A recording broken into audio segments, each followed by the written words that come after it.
What's up, guys? Dr. Jim coming at you from Rubber City Chiropractic South today.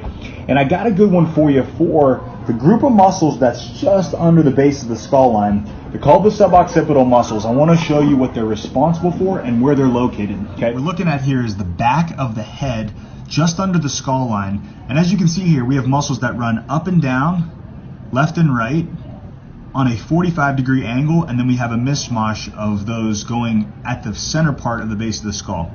And they attach at the upper vertebra of the neck. So we have C1, C2 playing big roles here when we have a forward head posture and not holding that good neutral spine throughout the day. Sometimes we slouch, sometimes we have, times where we're on the computer or on our phones, and these muscles could really use some time under tension to release those areas, okay? So what I want to go over today are some really easy drills that we can do if we take breaks throughout the day, and if we do these things consistently throughout the weeks, hopefully over time you can feel like this area is a little bit more open and relaxed. So we want to try to get the tension off of that.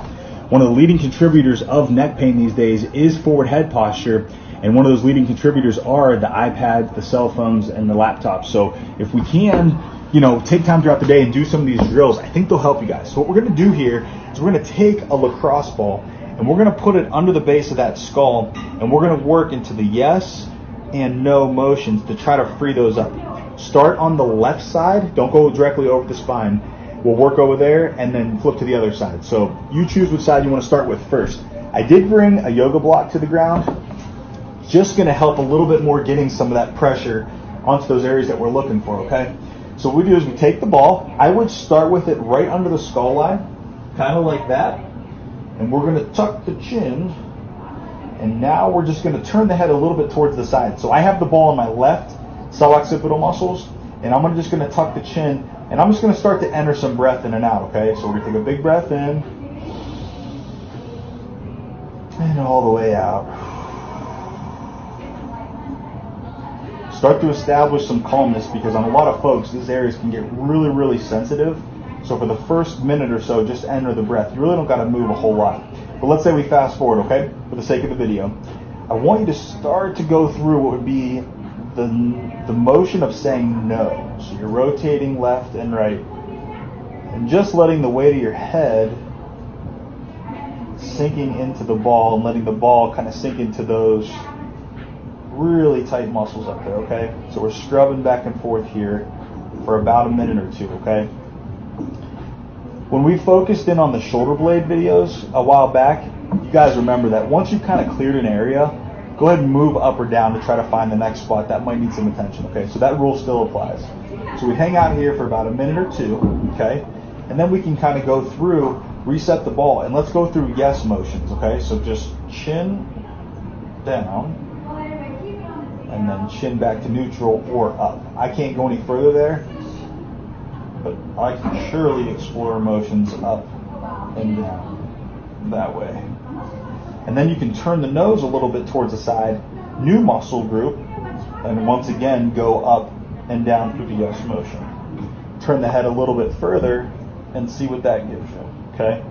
Remember, we're just working probably the first 2 or 3 inches of the neck where it attaches to the skull line. We're not really serving the mid or lower neck.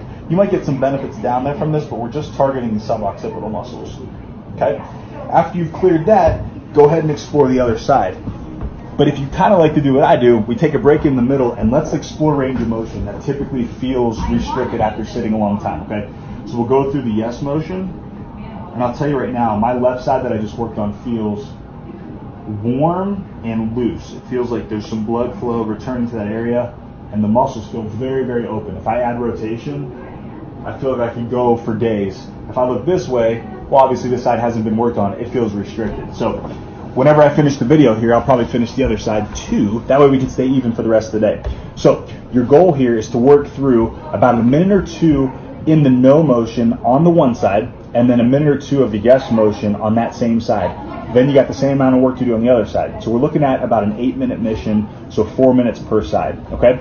If you guys have any questions, let me know. I hope the little visual helps too. That way you guys can kind of see what you're working on. All I did there was Google sub-occipital muscles, and then under images, you'll have all kinds of cool ones that pull up.